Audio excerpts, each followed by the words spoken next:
All right, let's go ahead and get started. Let's pull up my favorite slide to overview class today. What we're going to talk about today is this weighted average cost of capital. Cost. How much does it cost us to get all this money to run our business? Remember last week, we said in corporate finance, we so often want to calculate value. Value of a company, value of a project, value of any type of investment. The components of that are the cash flows that go into it, the time value formulas we use to crunch that down to present day value, and the discount rate that we use. So last week we talked about this free cash flow figure. Now we're not going to use net income or profit because that has some noise that doesn't really tie to actual cash. So we instead wanted to use this net operating profit after taxes, which is a pre-debt figure. And we wanted to adjust for that noise that is not real cash by subtracting off required investments in operating capital, gives us free cash flow. We also refreshed some formulas on how we calculate that time value of money once we get it. And we just used a figure that was plugged in last week. I think usually we use 10%, sometimes we use a little higher, a little bit more. Actually, let me on that. So suppose this is 10%. I'm going to discount these free cash flows back to present value. Suppose I increase that to 15%. What am I saying by that? What does that mean? Higher discount rate. More risk. More risk, potentially? Yeah. We are less certain of those cash flows. This person may not pay us back. This project is risky for some reason. And if it's lower, less risk. We are going to think about how to calculate that. And we're going to go through all the components today. I'm going to go through this fairly quickly. Hopefully you've had some exposure to some of this stuff. Did anyone in corporate finance, did they talk a little bit about weighted average cost of capital, cost of debt, cost of equity, any of that? A little bit in 502? Maybe a little bit. You did a little bit in 502? Okay. So I'll see how it goes. If I go too fast, slow me down. And we'll go through it one step at a time. The first thing I want to discuss before I jump into it is this concept of beta, which is going to tell us the risk of a certain cost of equity. So this is just an isolated topic. We'll talk about beta for about 5-10 minutes to make sure everyone is clear on it. And then that will give us all the tools we need to jump into the cost of capital. So beta. All right, beta. Let me put the definition up, and then we'll discuss it. Beta, the measure of volatility or systematic risk of a security or a portfolio in comparison to the market as a whole. Beta is used in the capital asset pricing model, a model that calculates the expected return of an asset based on its beta and the expected market returns. So let's break that down one point at a time. So measure of volatility, meaning is it really high one year, is it really low the next year, or is it pretty much the same year to year? Or systematic risk. What is systematic risk? Market risk. Market risk. Okay, market risk is compared to something else. What's another kind of risk that does not include systematic risk? If the loan is going to perform. Okay. Like if you're looking at an individual, I guess for me, I'm looking at an individual. Okay. I was just on a phone call. I had two individuals, a 90-year-old, okay, and a 40-year-old. All right. Looking for an auto loan, but they had no relation. So okay. We were going to give it a higher interest rate approval because the loan was riskier because the applicant, the 90-year-old, had perfect credit, whereas the younger person had very bad credit. Okay. So if the older person was going to die, then the other person would be responsible, but their performance was bad. So it's kind of more of a riskier loan.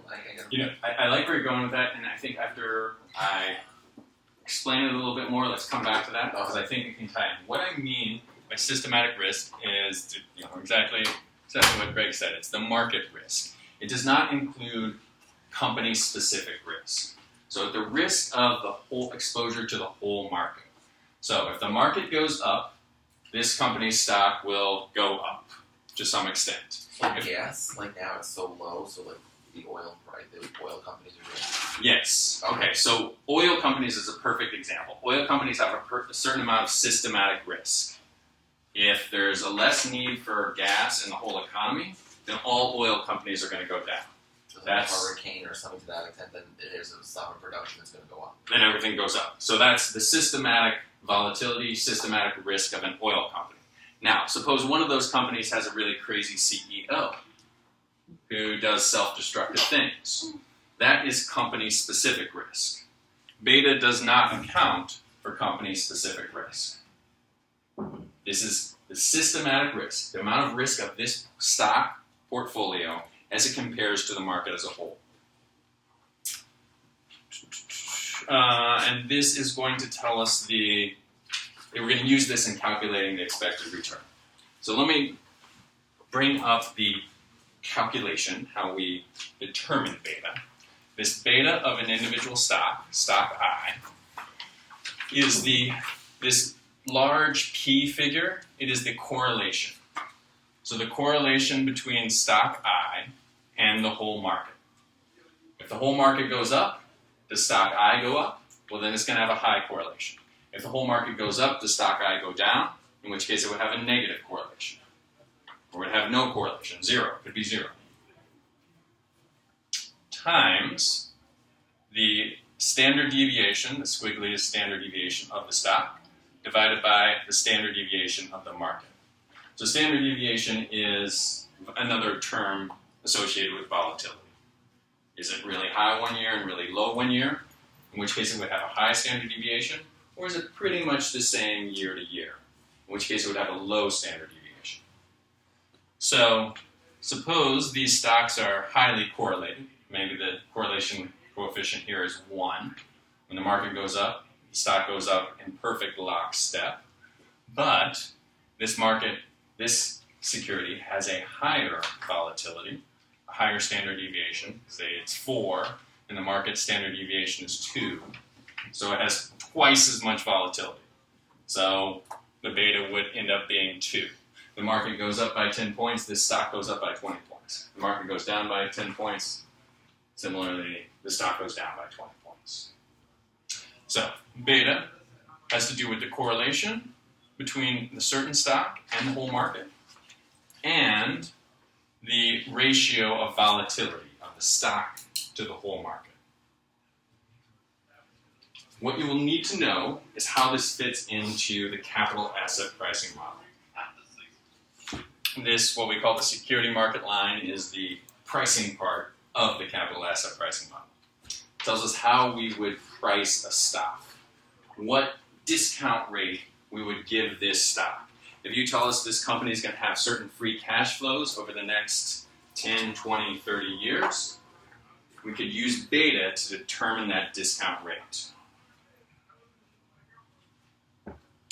And let me read this formula to you and then we'll break it apart. So the discount rate for this particular stock is the combination of the risk-free rate plus the market risk premium over and above the risk-free rate times the beta of that stock. What is Yes, the risk-free rate? What is that? Okay, so let's break it down a little bit. We'll spend a bit of time on this. Has anyone seen this before? Just raise your hand if you've seen this before. Anyone has seen this before? Okay. So we'll spend as much time as we need on this, and it's not going to get too much more complicated than this. So if you remember last week, I said time value of money, there's 2 components. One, well, just suppose you're going to give me money 10 years from now. There's one, just what I would do with that money between now and the next 10 years. I could put it into the bank and I could be earning an interest rate. Suppose I want to invest in something that's risk-free. Like I'm definitely going to get a 3% return or 2% return. There's that component of it. And that is what we call the risk-free rate. What you could use, or what you could invest in with no risk whatsoever and earn a return on that money if you had it now. Sort of like a bond, like those. Treasury, U.S. Treasuries. Like CD? Yeah, something very safe. Long-term U.S. Treasury, U.S. bond. Like when the cities like do work and like you can buy a bond, like that kind of thing. You might not want to. I mean, you might want to use a city bond. I wouldn't consider a city bond. No, like I know like risk-free. sometimes like New York City will like run promotions like if you buy a bond like for capital improvements and Well, they're going to have to pay you more than a U.S. Treasury. okay. Okay, so finance people like to joke if the U.S. government defaults on their bonds, then you've got much bigger problems than losing all your money. So we consider a long-term U.S. government bond the risk-free rate. So whatever it is, we could invest and not worry about making some small return. That is our starting point. For the very least, I'm going to charge you for not giving me that money now and giving it to me 10 years from now. But there's also an additional component, this market risk, market volatility. Now let's look at it. Let me first explain this risk premium for the market. The risk premium is the additional risk that an average investor would face if they were invested in a general market portfolio. So in theory, every single stock in the market is the theory of this formula. How much more is a market investor going to charge to be invested in the market versus a risk-free rate? And I think this market risk premium tends to be between 3 and 6%. So suppose the risk-free rate is 4%, or we'll say 3%. The risk-free rate is 3%. The market risk premium on average is 5%. So an investor in the market might expect to earn 8% over the years. Yes, Greg? Would that apply to junk bonds as well? I mean, 3 to 6%. So market risk premium of the whole market, the entire I market. say the entire market. Yeah, this is including everything, including junk bonds, including every company. Just on average, how much would it be?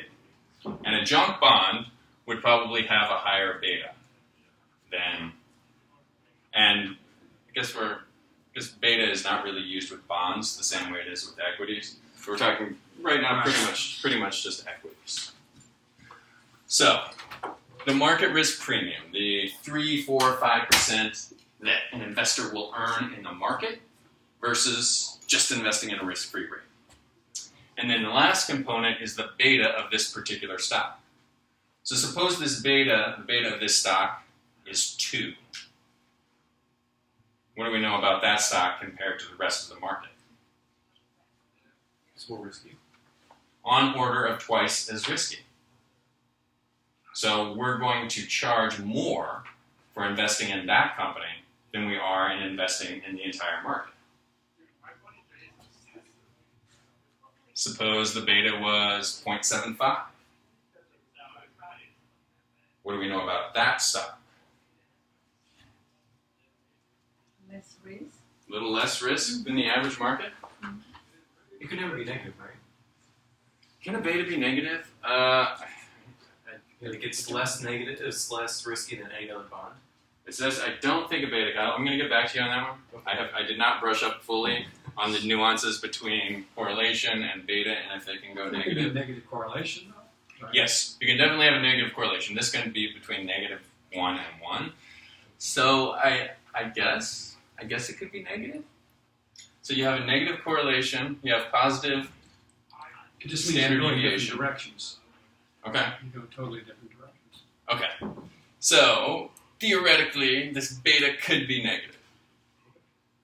And what would that mean? That would mean it's less Riskier than the market. than the market. So yes. So, but does that mean we subtract it off? I'm gonna have to read the textbook on that one. I don't know what they theoretically say on the negative beta and how it fits into the capital asset pricing model. Because that would mean it's like less. We charge less than the risk-free rate. I guess theoretically we could.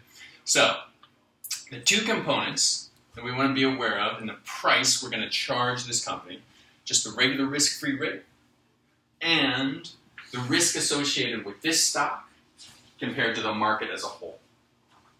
Does that make sense? Mary, right? Yes. Yes. Make sense? You say. Okay, so the two components of how much we're going to charge, the discount rate we're going to charge, we just plugged in 10% last time. but it's going to come out to something different because we're going to calculate it. There's one, the risk-free rate, just how long or how much we're going to charge because we don't have all the money now. Whatever that risk-free rate is compared to U.S. Treasuries 10 to 20 years in length. And we're going to add an additional risk. It's the amount of risk in the market, and we're going to multiply that by the amount of risk of our stock compared to the market. It could be 1. It could be just as risky as the average stock in the market. It might be a little bit less, 0.75.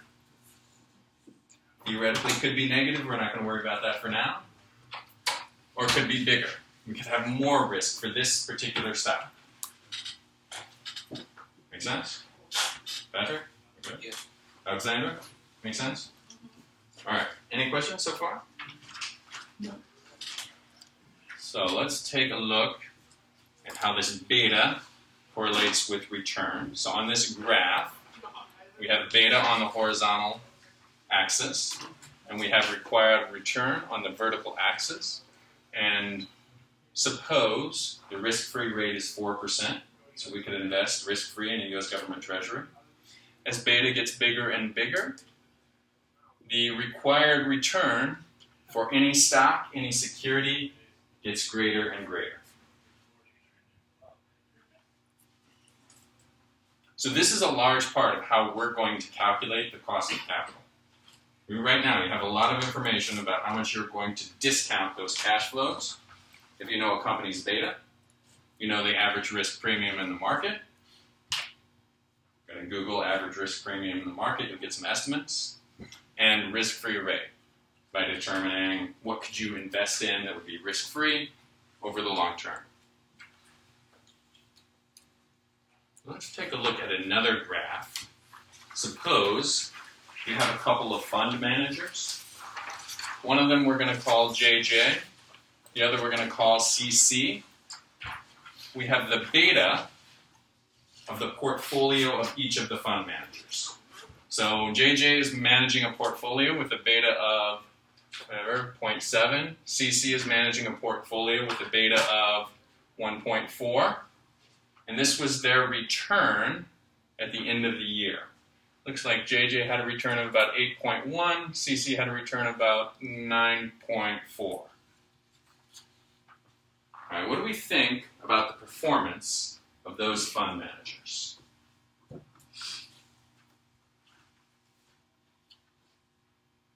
Right. I think JJ did a good job because he used less riskier investments versus CC, who was putting up a lot more money for riskier things and got the same returns. Yeah, well, CC got a little bit I bigger. would- yeah. CC did a little bit better. Yes, much better. Well, like I mean- 2.5%. Yeah. So does anyone want to stick up for CC and say CC made more money for the investors? Patrick? Definitely. He made more money for the investors. Okay. We like more money. More money is good. But Ryan's point is correct. Mm-hmm. The amount of risk that CC took, CC should have been making more money. CC was invested in this crazy portfolio of stocks, and she or he should not be bragging about beating JJ. Because CC had more of a risk than JJ did, where JJ, I guess, is more conservative, whereas CC was more... See, JJ was invested in less risky stocks. CC was invested in more risky stocks. So is this kind of like a manual version of how you kind of look at your 401k? Like, you know, when you go into like your 401k and it's like kind of like reinvest it and kind of where do you want to go on the bar? Do you want to be riskier or less riskier? I guess that's the manual version. Yeah. Do you want an aggressive? Well, do you want a really aggressive portfolio of stocks, or do you want a really conservative?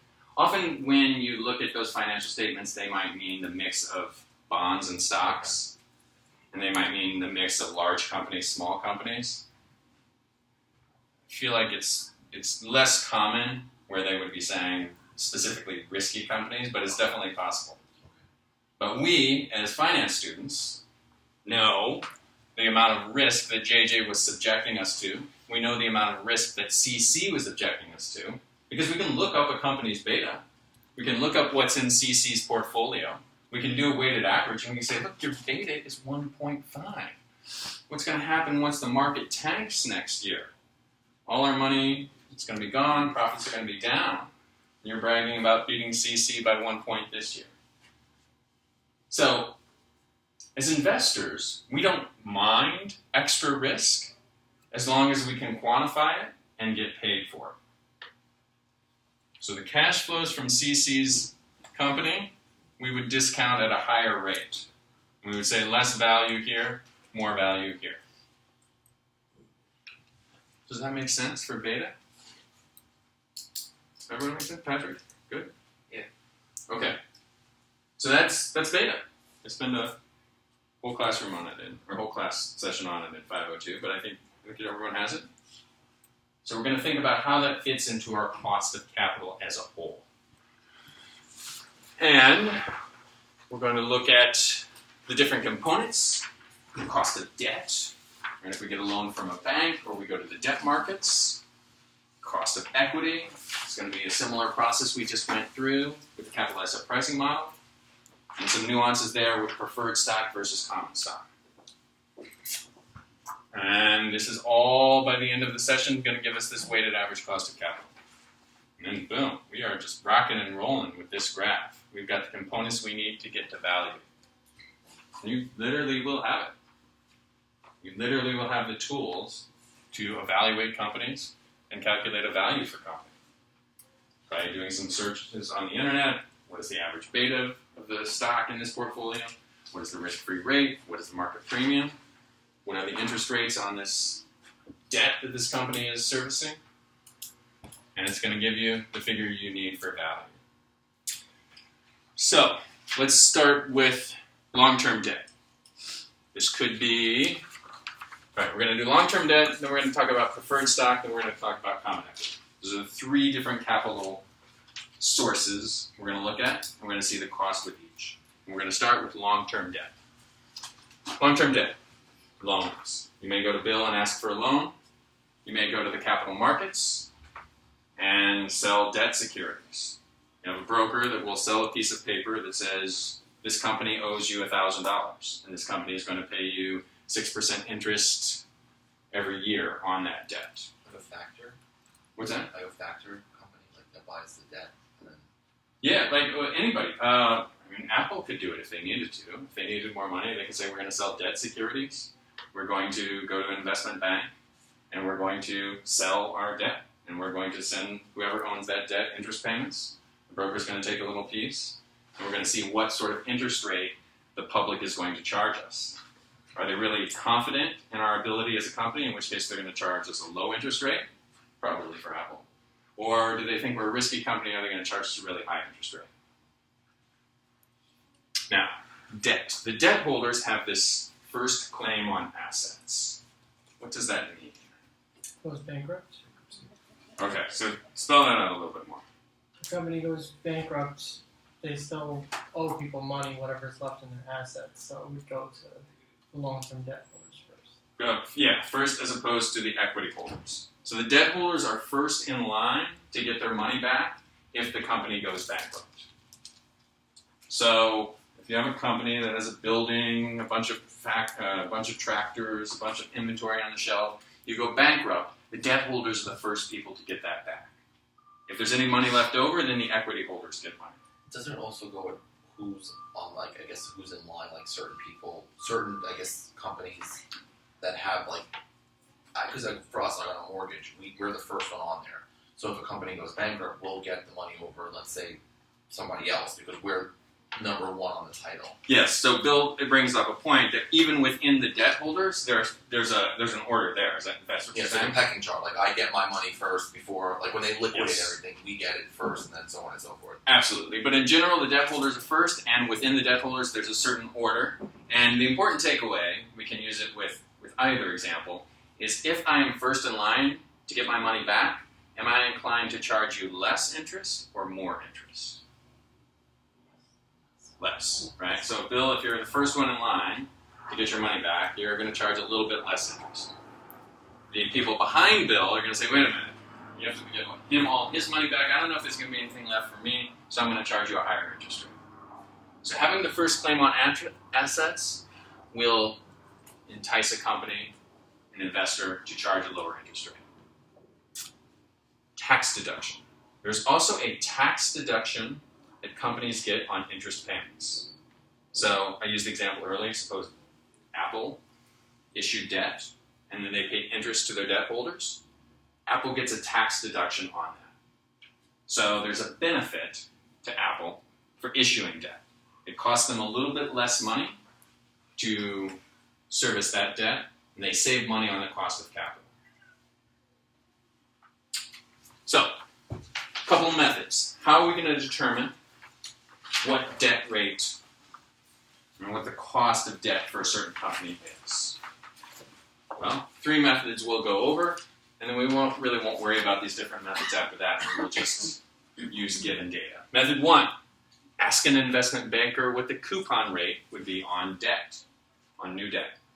So you're a company, you've been in business 3-4 years, you go to an investment banker and you say, this is my company, these are my assets, this is my business model, this is how much cash reserves I have, but I need more money for a new factory. How much would I have to pay for debt? That investment banker might say, well, we did an issue last week with a company similar to yours. You might be paying about 9%, 10% on debt. Someone who's experienced with the securities market would be able to give you an estimate. Method 1. Method 2. Find the bond rating for the company and use the yield on bonds with similar ratings. Does everyone know about bond ratings? What are ratings? A company gets certain ratings through rating agencies. Can someone explain that to us? AAA, A, like that. Yes. So we have certain rating agencies that cover various companies, and they say this is a highly rated company, or the bonds on this company are very highly rated.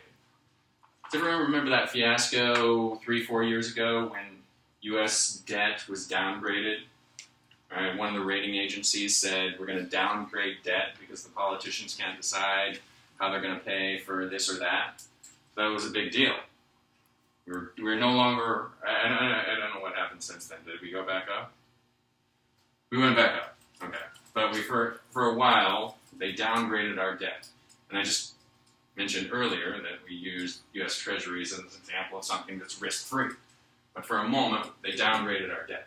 So we can look to the bond rating of a certain company and see how much money they pay.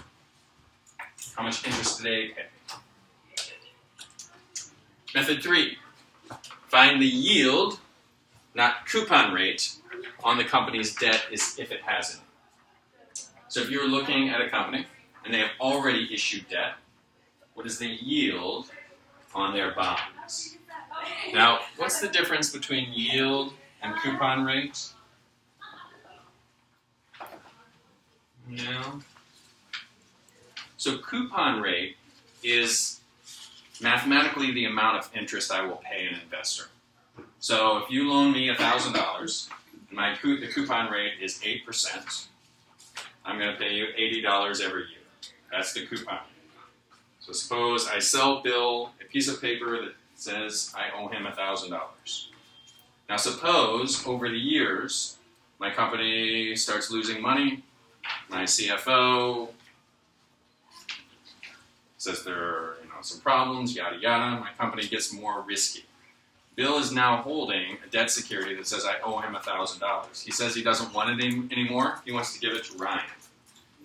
Ryan, how much are you going to pay for that $1,000? For that $1,000 promise? Are you going to pay $1,000? You're going to pay less? Hopefully, yeah. All right. So maybe you're going to pay $900 for it, but the coupon rate is still 8%. I'm still going to give you $80 a year, whoever holds it. But you only paid $900 for it. So you're going to make a higher interest rate. You're going to make whatever. What's 80%? What is 80%? Isn't it? What's 80% divided by 900? That's what, 11.5% or something like that. Somewhere. So the yield represents the actual value on the market. Okay, So these are three ways we could find the cost of debt, cost of capital. We are, for the rest of this class, essentially just going to assume that it's given. So let's assume a company has a tax rate of 10%, and its before tax cost of debt is 10%. Interest is tax deductible, so the after-tax cost of debt is going to be less than 10%. So I'm paying 10% on my bond, but I get an interest deduction. So I'm not going to say my cost of capital is 10%. It's going to be a little bit less to account for the tax benefit. And how we're going to calculate that is the cost after tax is going to be the cost before tax factored by the tax rate, times 1 minus the tax rate. So suppose the tax rate is 40%, and my before tax cost of debt is 10%. 10% times 1 minus 40% is going to give me an after-tax cost of debt of 6%. Does it make sense how we did that with the tax deduction? Make sense? Sound good, Bill? All right. So we've got a big piece of it right there. We just calculated the cost of capital as far as debt is concerned. We will often consider flotation costs, but not so much with debt, because someone who is giving us a loan is going to make money off the loan, and it's apparently less likely that we're going to have to go through a broker, or that person is not going to charge us a lot of upfront costs. So we will ignore flotation costs for the cost of debt. Any questions? Cost of debt. Okay, let's move on to the next component, which is preferred stock.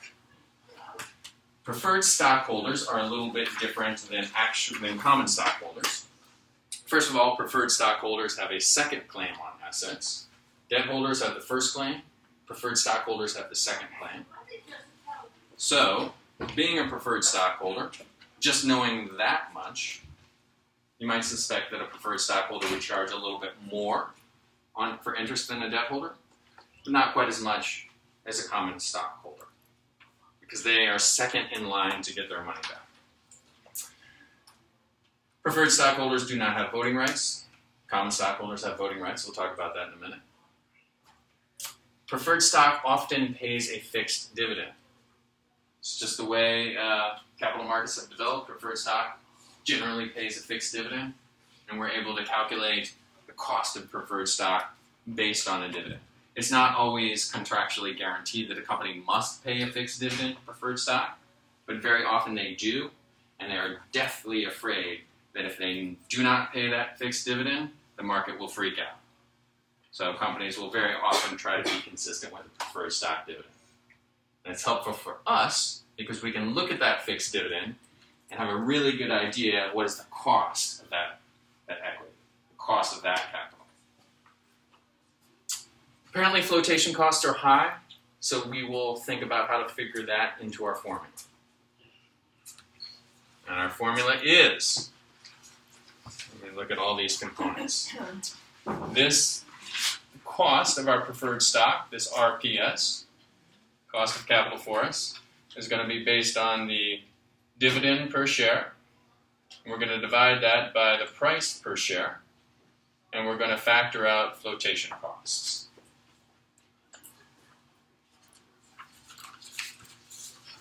Now, suppose, let's ignore this flotation cost aspect for a minute. Suppose you're a company and you sell preferred stock at $100 a share, and you pay a fixed dividend of $5 every year. So $100 per share, $5 dividend. What is your cost of that preferred stock? What is your cost of capital? 5%. 5%, absolutely. Now, suppose you have to pay a broker or an investment banker a chunk of money to get you that $100. Suppose you have to pay 10%. So you would only get a fraction or a smaller amount of that preferred stock. It may be down to, I don't know, $91.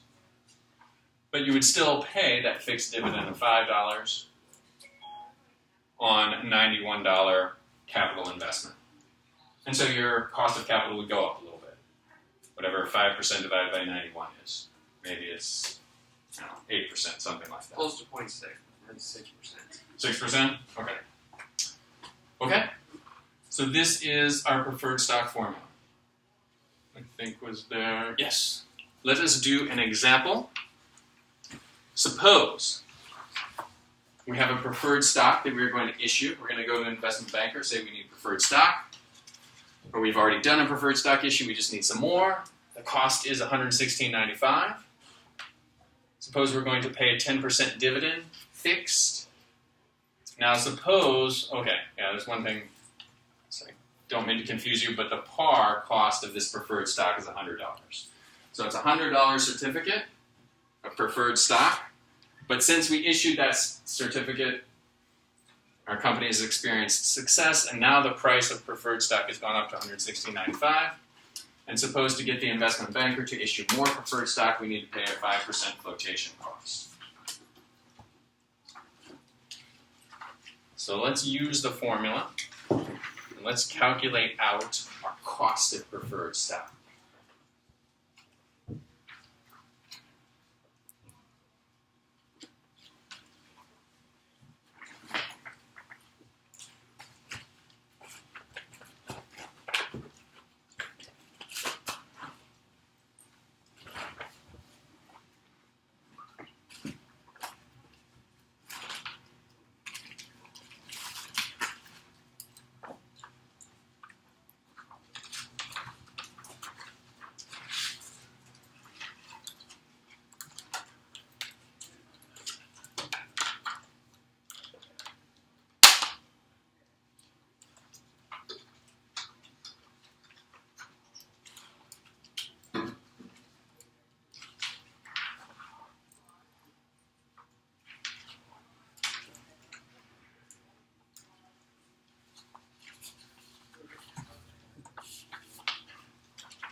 Anyone need a little more time?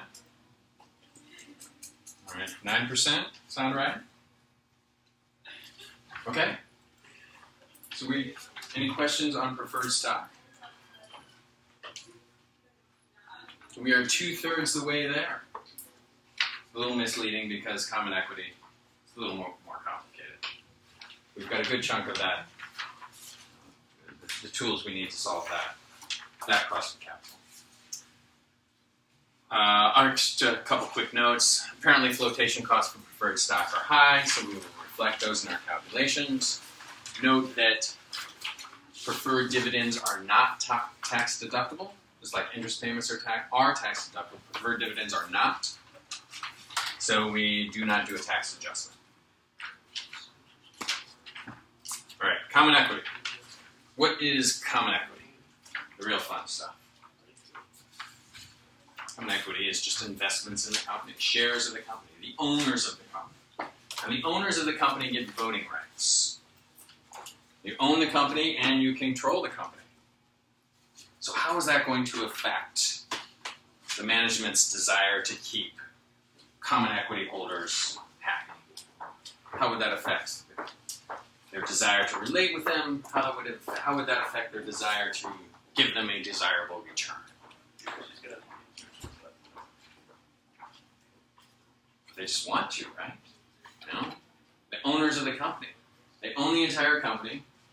If they have enough shares, they get to say whatever they want to the company. They get to hire all the managers. If the managers are not earning an acceptable return, then the stockholders will say, you all are out of here.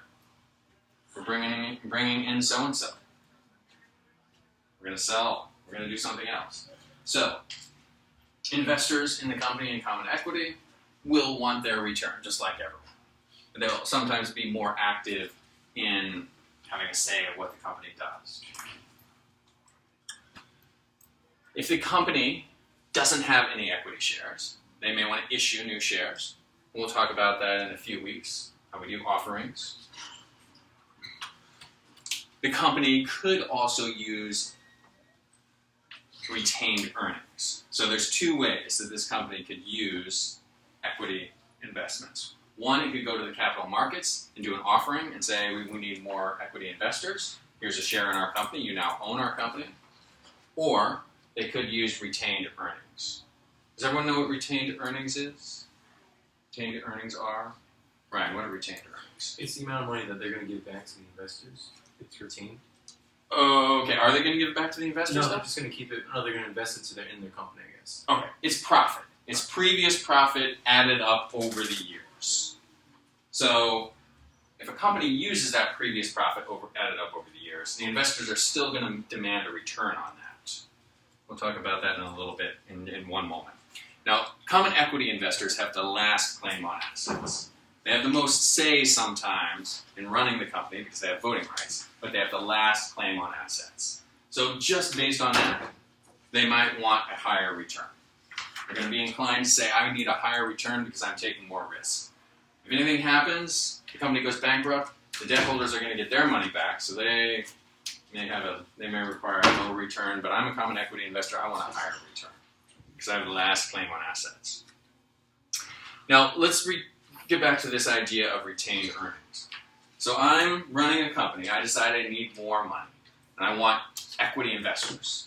I could go and issue equity shares and get people to invest in the company. The other thing I could do is use this big pool of retained earnings.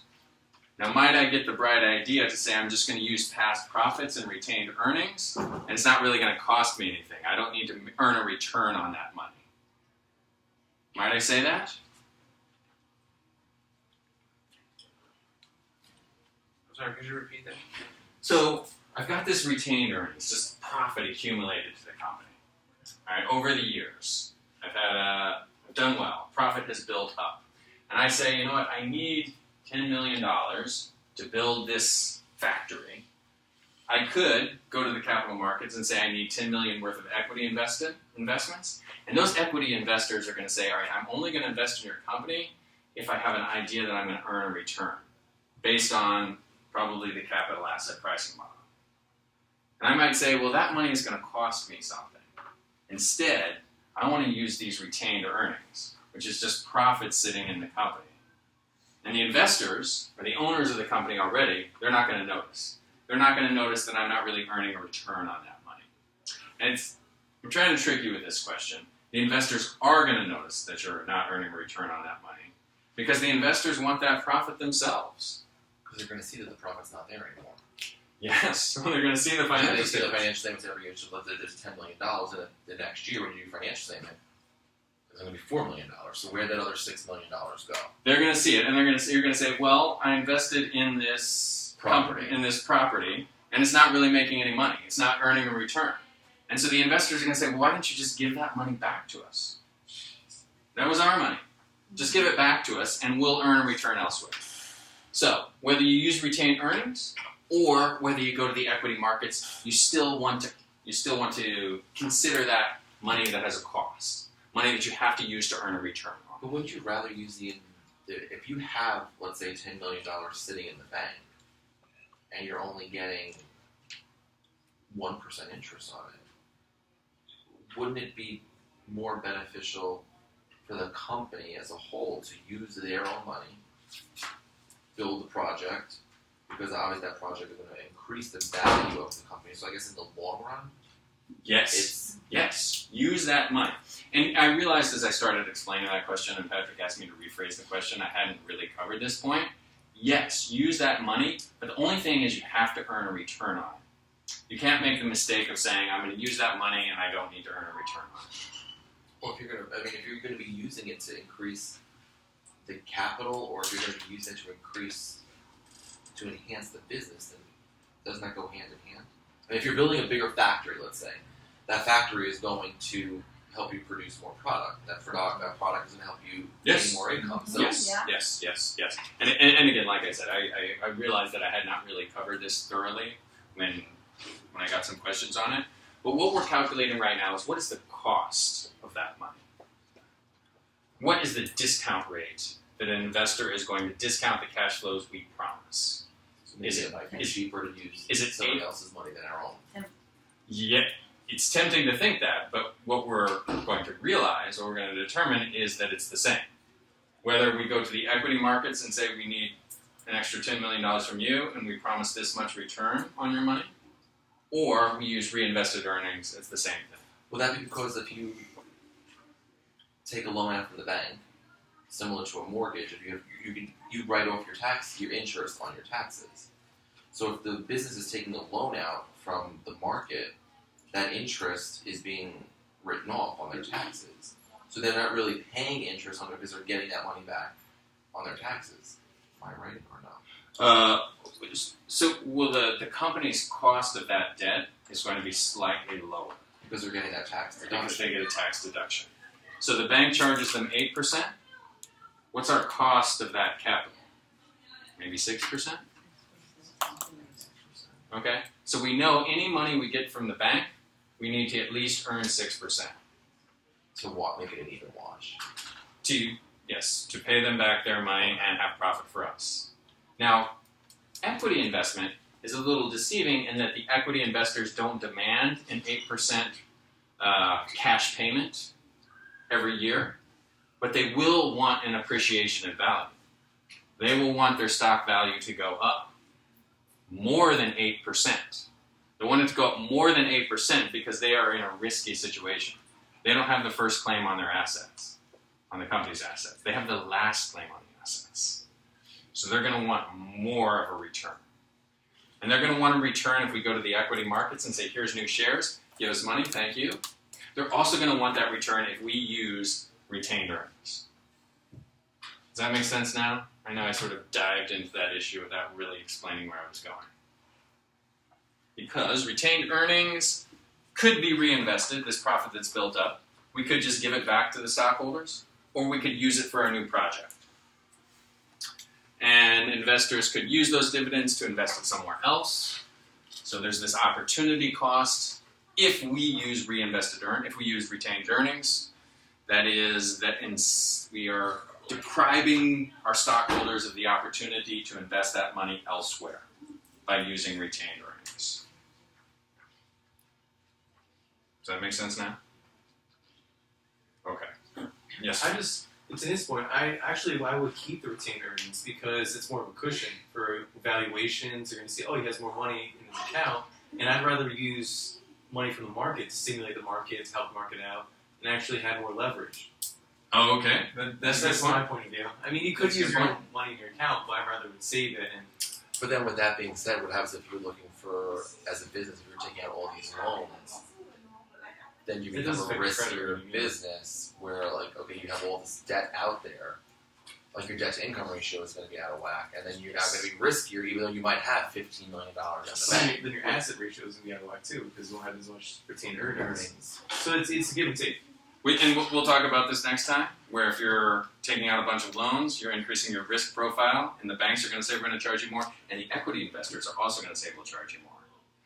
We'll talk about how managers often like to use retained earnings because it's cash that's right there. They don't have to send signals to the equity markets. Why are you issuing new equity right now? Is it because you think your stock is overvalued? It must be. Because if you thought your stock was undervalued, you wouldn't be issuing equity, right? So we'll talk about how that factors in. Greg, did you have a comment? Well, I think a lot of stockholders would not want you sitting on a lot of cash. And so you've got to do something with it other than just sitting, like Apple right now, the cash they're sitting on. It doesn't create a lot of goodwill. It's their money. It's the investor's money. So you better be earning a return with that money that's sitting in retained earnings, and don't think you can just use it and not have to calculate that into your cost of capital. All right. So, 2 ways we are going to use to calculate the cost of equity capital. One is the way we went over earlier, the capital asset pricing model. We're going to say the cost of capital for this company is the risk-free rate plus the market risk premium times beta. And this little figure here, this is the risk of the required return on the whole market minus the risk-free rate. And that's the same as the risk premium. It's the over and above the risk-free that investors in the whole market portfolio require. So this is one way, which we've got. We've already got a good sense of how that works. The other way I want to bring up is what's called a discounted cash flow evaluation. It's similar to the way we value preferred stock with one addition. So the return we're going to require on a stock is the dividend that this stock pays divided by the price with flotation costs factored out. And the difference for common equity is this growth figure. The amount that common equity investors expect the stock to grow, to appreciate. Because common equity investors will expect an appreciation, will expect the value of their investment to go up. Preferred stockholders, not so much, because they are often guaranteed a fixed return that they just get consistently year in, year out. Common equity investors are investing because they want their value to appreciate, and they will expect an amount of growth. Let's do a couple of notes and then some examples. So, flotation costs tend to be high for equity investments, but rarely will a company actually go to the capital markets to issue new stock. So I may have years and years ago done an initial public offering and I raised $20 million from my company and I sold 60 million in shares, and those shares are now trading on the open market. Now, I don't get that money each time they trade, but those investors who buy those shares are expecting a return on their shares, and they have voting rights to tell me what to do. So I'm going to pay attention to the value of those shares. But I'm not necessarily going to go to the equity markets each time I need more money. I'm just going to consider that cost, and there's not going to be a flotation associated with that. So we will frequently ignore this flotation cost when we calculate the cost of equity in WACC. Let's take a look at an example. Suppose the risk-free rate in the market is 5.6%. The market risk premium is 6% above that. And the beta of my company is 1.2. So you have all this information, those 3 pieces of information, and you also have me knocking on your door saying, can I get some more money? Will you invest in my company? And you're going to calculate how much you're going to discount the cash flows I forecast based on these factors. And let's use the capital asset pricing model to calculate that.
What do we got better?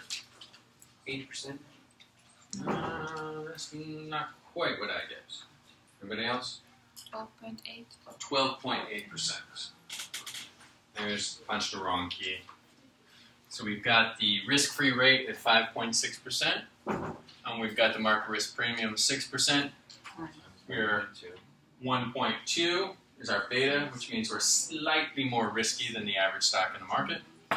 And so we have a cost of equity of 12.8%. Because it was 6.2 times the 1.2, which got you 7.2, and then add that to 5.6, and then got you 12.8. Yes. So that's what I did. I did add the 1.2 with the 6%.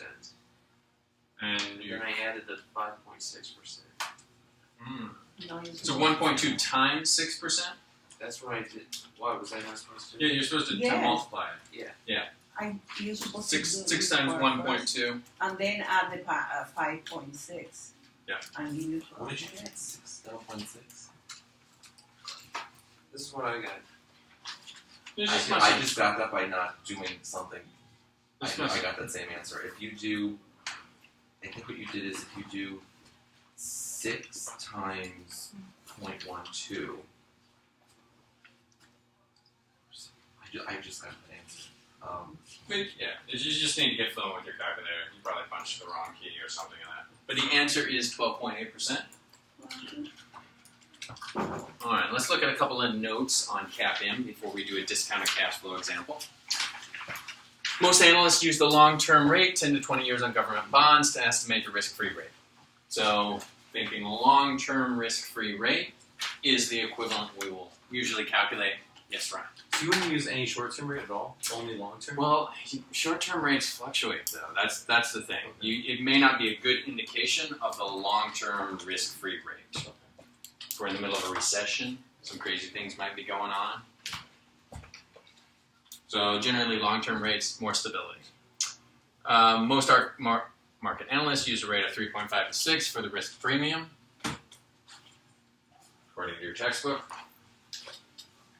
Beta estimates can be noisy, meaning there's a wide confidence interval for what the beta of a company is, but you can estimate. No question. So would you use historical beta or just your current beta? Like if you figured out right this year, or would you do over a long period of time? Probably what you would do is you would take maybe the last 5 years of data. So historical. You'd use historical. You would calculate the correlation between the market and that company's return, and you would get a correlation coefficient, which would be between 1 and -1. And then you would look at the volatility of that market compared to the volatility of the market over that last 5 years, and then that would give you a beta. You could actually crank that out.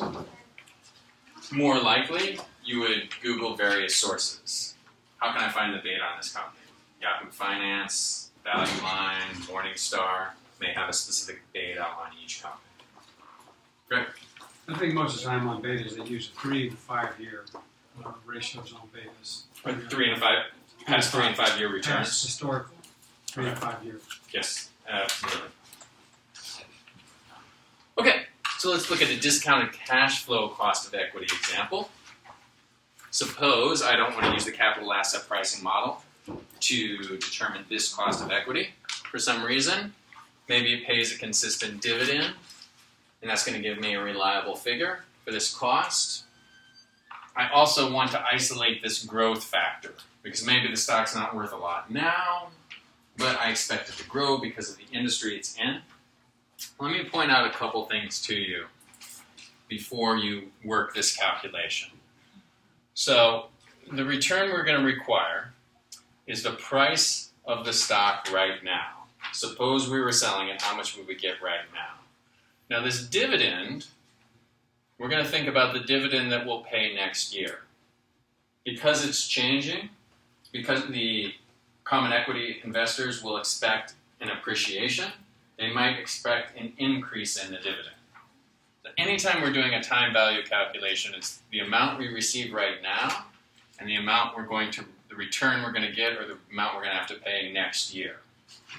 The amount right now and the return next year.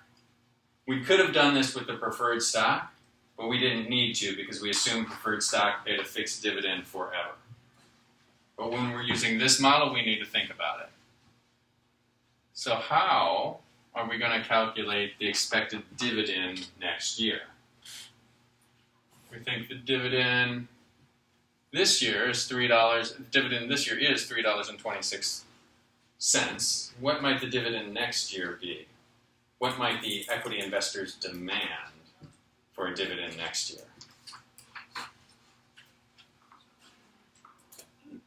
No. Oh, 5. So you would take $3.26 times 5 point.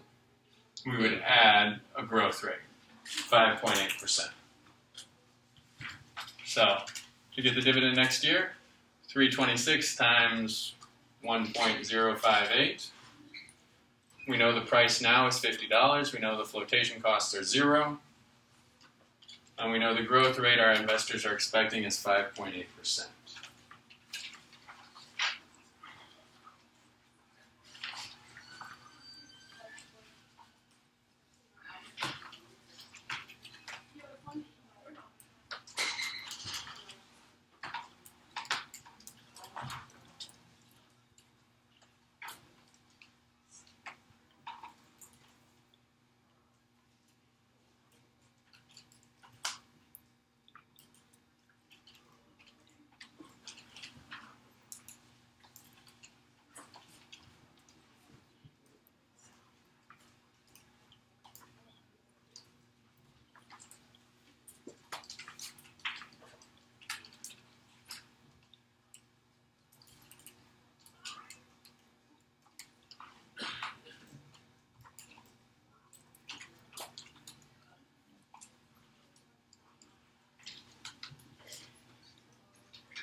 You have D1 at $3.12, but wouldn't it be $3.26 times 5.8?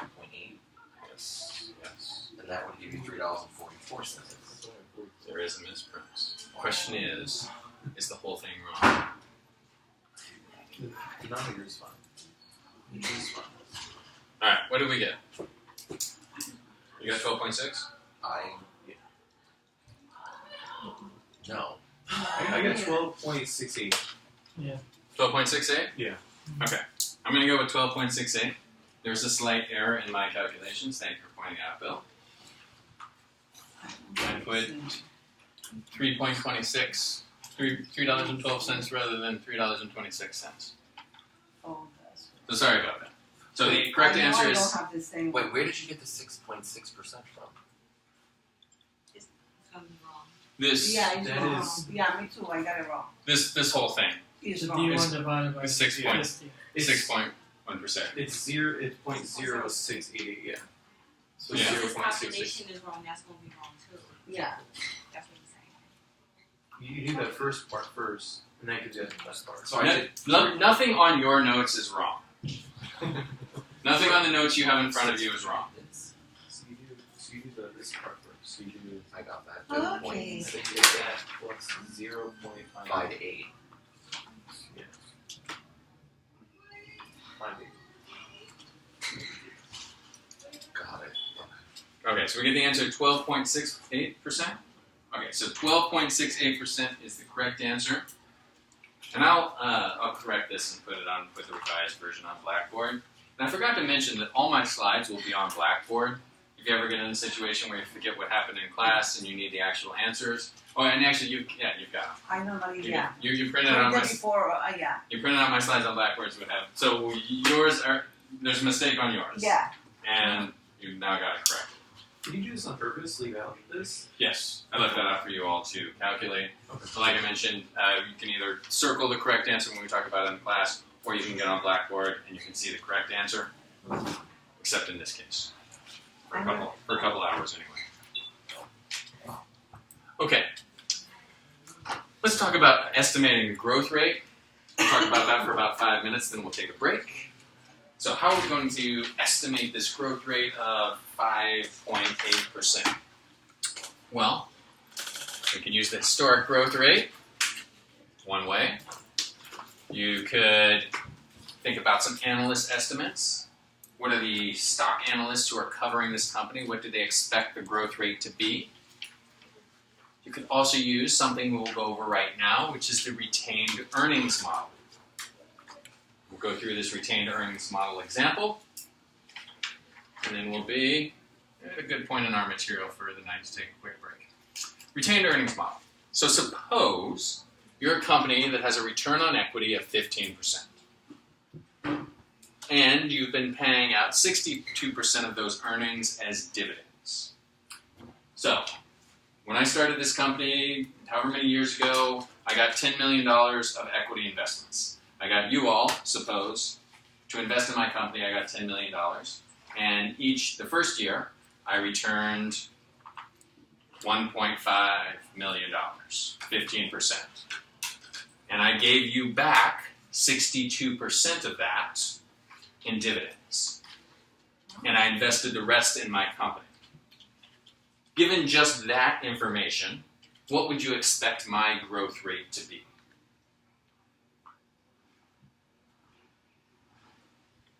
We got back 9 million.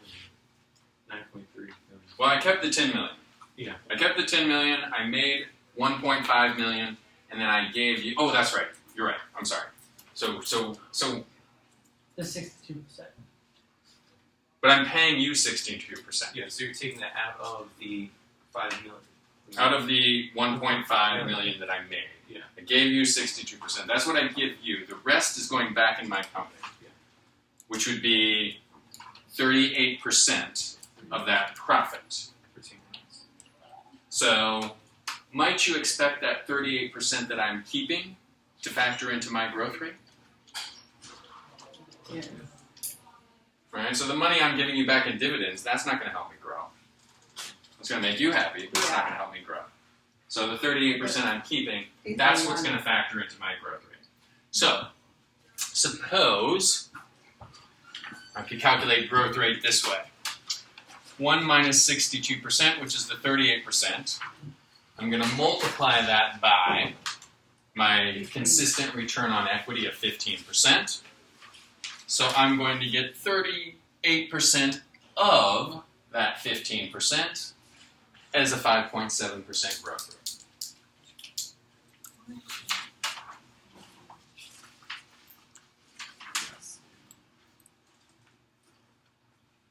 Does that make sense? So you can actually figure out how much retained earnings the company should have and how much they should be paying out.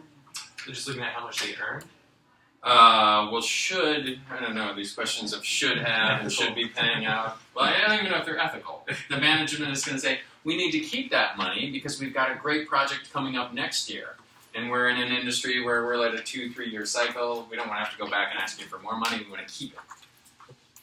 So, yeah. Okay, great. So we're a good chunk way through determining the cost of capital. Why don't we take 10 minutes? Let's come back at 7:50. And then we'll finish up. 8, 7. I tried 7:50. Oh. What time's your train? No. We'll come back at 8:50. 7:50. 7:41. Forget about it. I guess time changes this week. Oh,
So,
the only is the calculator assumed that if they did 5.6%, they're doing 0.0556. Oh, and then because it's like, I don't know what I did, like that brains, and then when I did it, I got what you got. What I don't understand is, what I don't understand from the second one is, how do you get 6.6%? On this one. Yeah.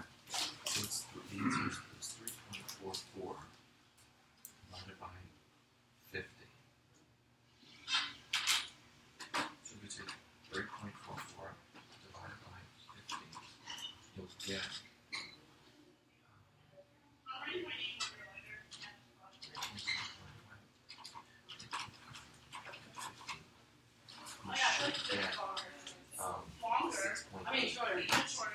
That's what I got.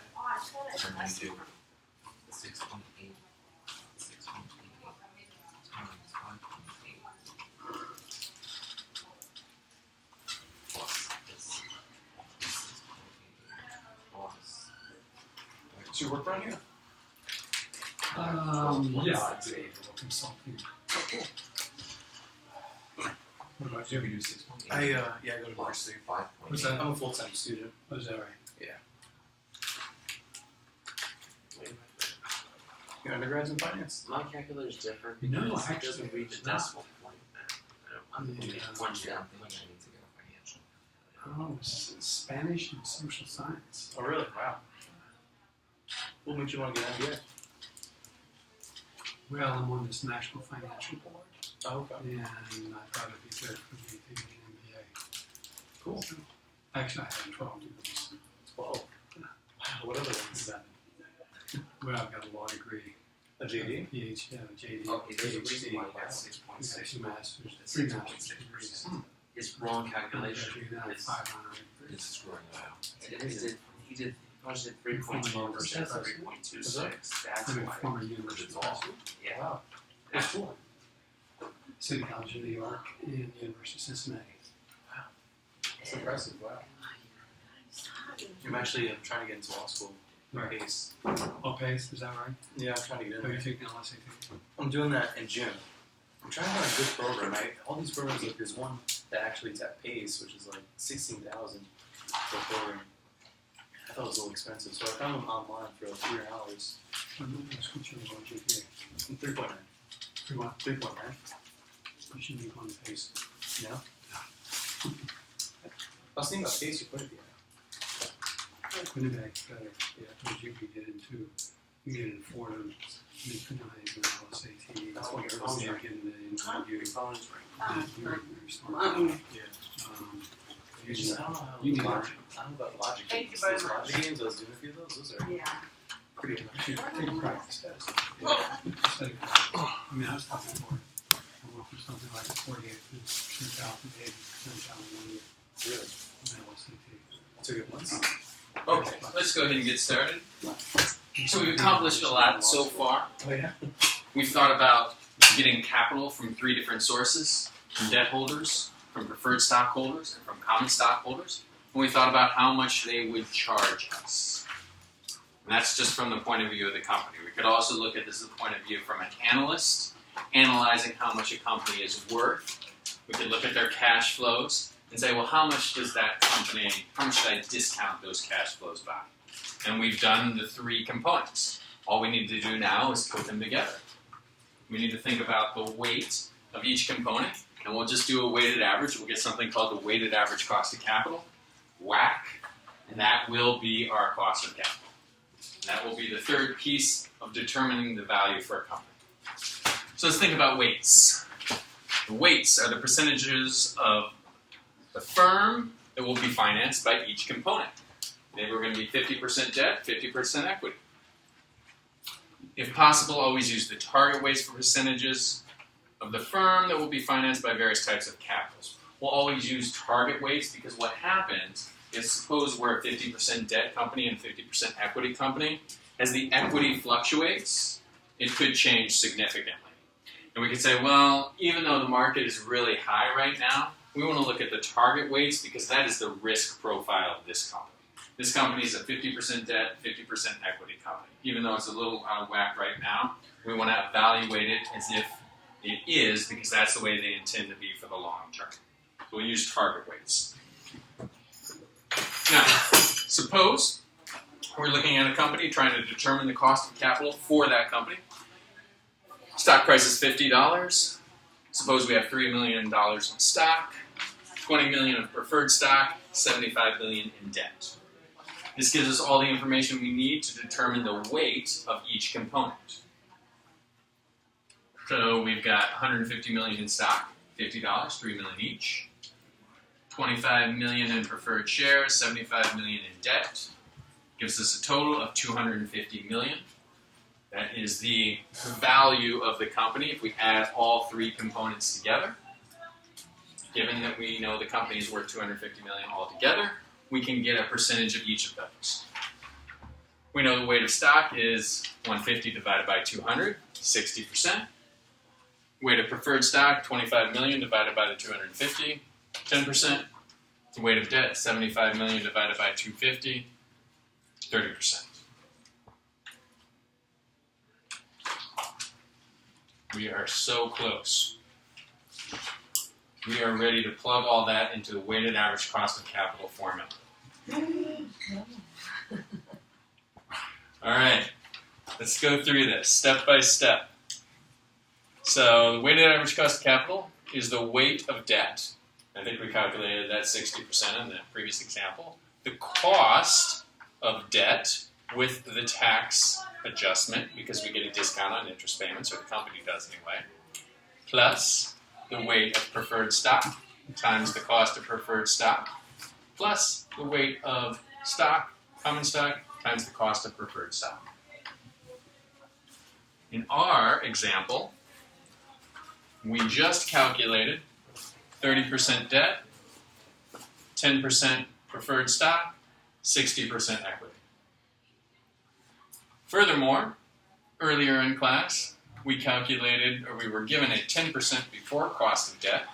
We know the tax rate is 40%. we calculated a 9% cost of preferred stock, and we calculated a 12.8, right? Is that right? What did we calculate? My incorrect answer was 12.68. 12.68. you rounded up Okay, 12.7. so, alright, so, okay, so whatever we got there, we'll calculate 12.8. We mush it all together, do those calculations, we get a weighted average cost of capital, 10.38, 10.4%. Wow. What does that actually mean? So, if I'm looking at a project, Okay. I'm going to look at how much money I can make my investors. I say this plant in China, if I invest in it, I put the cash flows in, crunch the numbers, it's going to give me an 8% return. Do I do it? How much are my investors demanding I make every year? Okay. So you would. I wouldn't do it. My investors, Okay. just to satisfy the debt holders, the preferred stockholders, so we know they want their constant dividend every year. If they don't get it, they're going to freak out. And we want to earn a return for our common equity holders, because if they don't get that return, they're going to vote me out, and I'm going to be out of a job. So I want to earn 10.4%. Maybe I can hold them off 1 year, maybe 2 years. The more and more I try to hold them off, though, they're going to be saying, look, I know what sort of risk you're taking us into. I know how to calculate beta. I know what I need to get to make my money worthwhile, and you're not earning it. You need to be earning a 10.4% return to satisfy all your investors. Add it all up. So in answer to the question, what does that mean? That's the amount we need to be earning on projects. That's the amount we need to be making as a company to satisfy the combined interest of our investors. That is our cost of capital. Questions? Make sense, Ben? Yeah. Excellent. All right. So there are various factors that influence our weighted average cost of capital, some of which we can control, some of which we cannot control. Market conditions, interest rates, we may not be able to control that. Interest rates go up, right? All of a sudden the investors are going to demand a little bit more. You're going to say, well, wait a minute, I could put my money in a safe, secure investment and earn 5%. So if I'm going to take a risk on your company, I'm going to demand a little bit more. Market risk premium, or I could invest somewhere else in the market and make more money there. Or the market is risky, so I'm just going to demand more.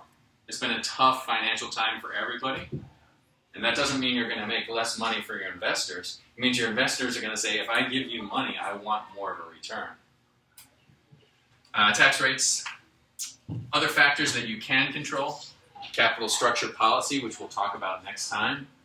If you have a whole lot of debt, your investors might get worried and charge you more.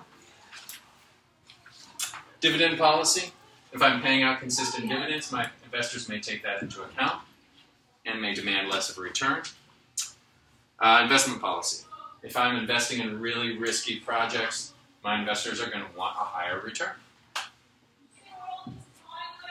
All right, so I've got two more examples I wanted to do just to ingrain this. The first is, let's do a CAPM example of weighted average cost of capital without preferred stock. Because this is honestly more common. You'll just have a debt component and an equity component.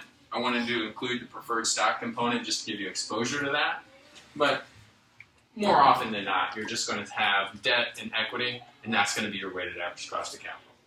So let's take a look. We've got a company that has a target debt ratio of 10%. So we want 10% financed by debt, 90% financed by equity. Cost of debt, 12%. The risk-free rate in the going market, 5.6%. Tax rate is 40%. The beta of this company is a little more risky, 1.7%. Market risk premium, 6%.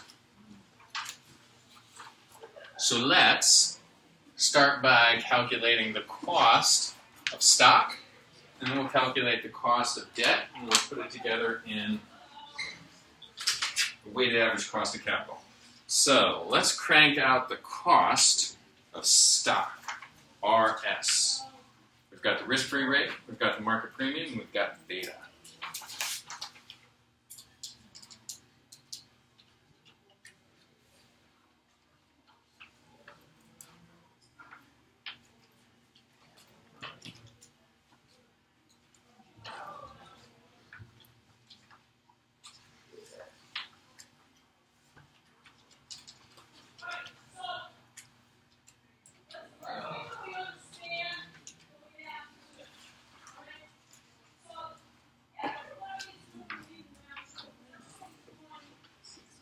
What do you got, Bill?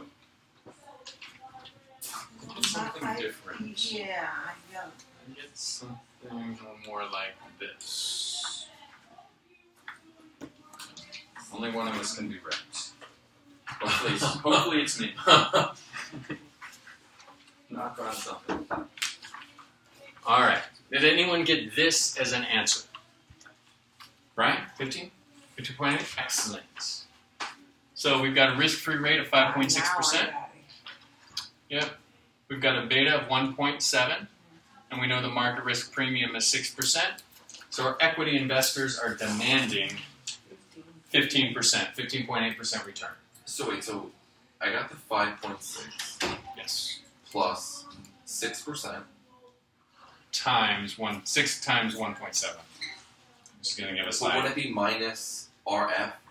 Yeah, that's what I did. So it would be RM, which is the mark. 6. Yeah, I see. I took your- 6% minus Yes. 5.6, Okay. and then times that by 1.7.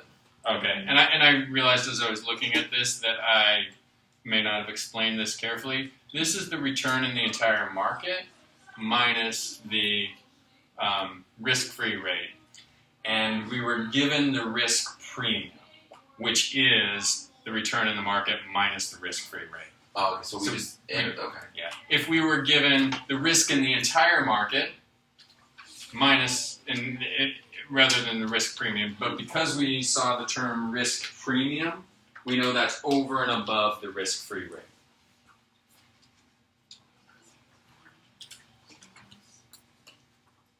Okay, so given that this is the risk premium, we know that the return our stock investors are requiring is 15.8%. So let's put this all together. What are the components here? What is the weight of debt for this company?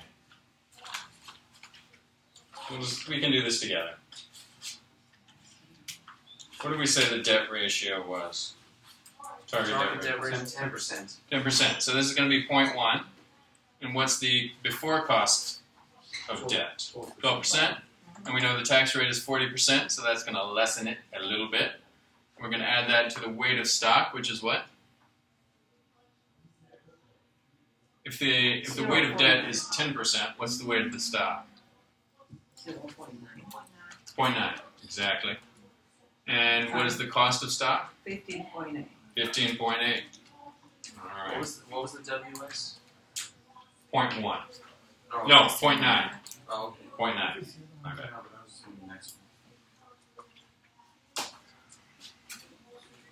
So wait, so if you do 5.6% plus 6, Do the order of operations. Do the 1.7 times 6 first, and then do the is 10.2.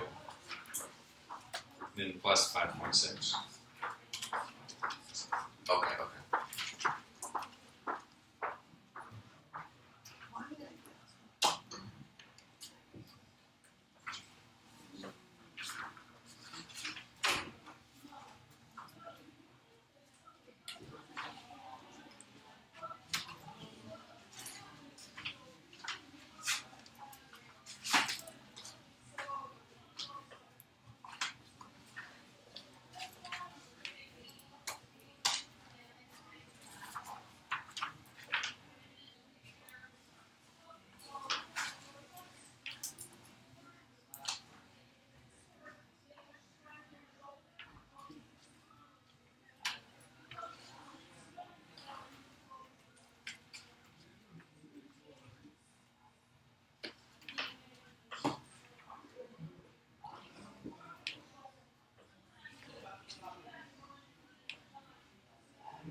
like this? 14.9? Yes. Yeah. Weighted average cost of capital. Pretty high. It's higher than our last example, right? This might be a riskier company. We, as the management of this company, are going to look at projects with a different eye. We're going to say, oh, our investors are demanding 15%. We don't earn 15%. We don't get the corporate jets. We don't get the cars. We don't get the fancy bonuses. So let's do something to earn them at least 15%. Let's do one more example.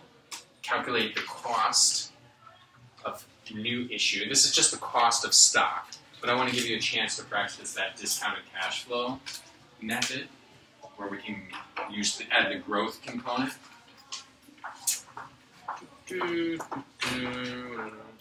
All right. Cost of new common equity. Suppose we're going to issue common equity, or we issued recently common equity. Oh gosh, what happened here?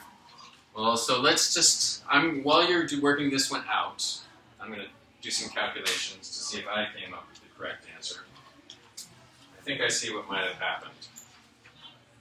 Yes. All right, so we've got a stock that we're selling for $50. We've got a dividend this year of $3.12. We know our investors are going to demand growth of 5.8, and so they're expecting that dividend to grow next year. And the flotation costs are pretty significant. For this issue, the investment bank is charging us 15%. So let's use this formula and calculate the cost of this equity.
Is this making sense?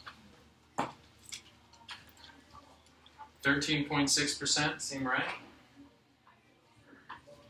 So that's how much it's going to cost them to obtain new equity, common equity?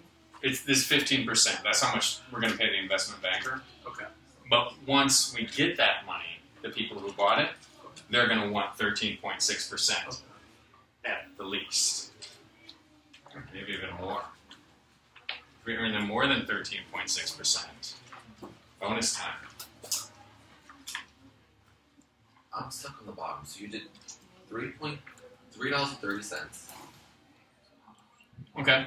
divided by 42.50. Yes. And I got that. I got point. I have different. Divided by 42.50. I'm getting 0.077. Plus- Times 100. Plus 1 plus 0.058. That'll give your answer. 0.058. Because it's 5%. Or you could just time the 0.079 and then just add the 5.8. So you're doing one side of it. Okay. Now plus the other side.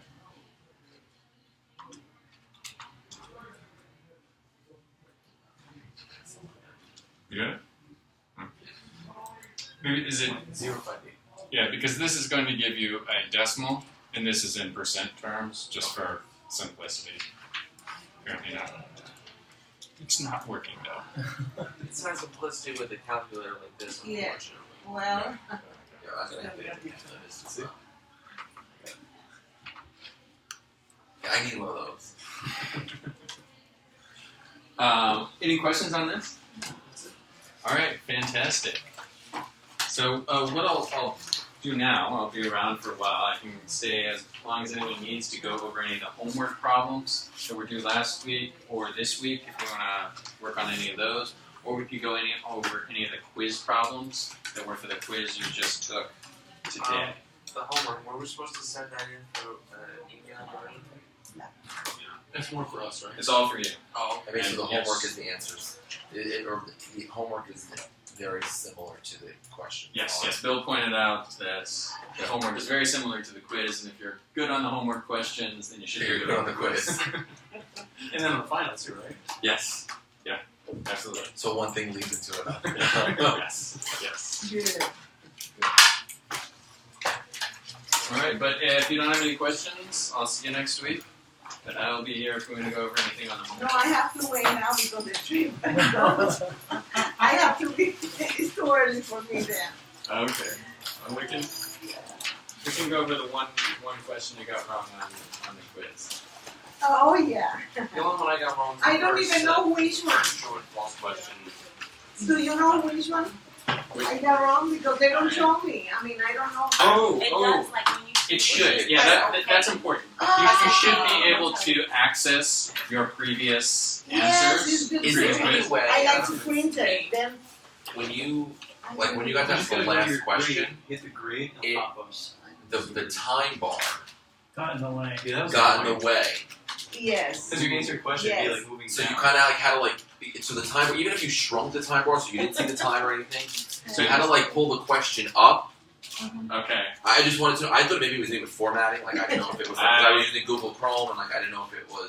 It may be something with that. I know when I'm grading, I have a similar issue with that, where it's like I can't like write see my comments because it wants me to input the. I'm sorry, something like that. Blackboard sucks. It's a very user friendly. You know what? Honestly, I hope they don't change it at this point because I've gotten so good at it. I have a market advantage of being so fluent at Blackboard. But you definitely should be able to access your quiz answers. I think you go to My Grades and then you click on the score, right? Yeah, And and then then it it will should- pop. It will yeah. tell you what was you answered right.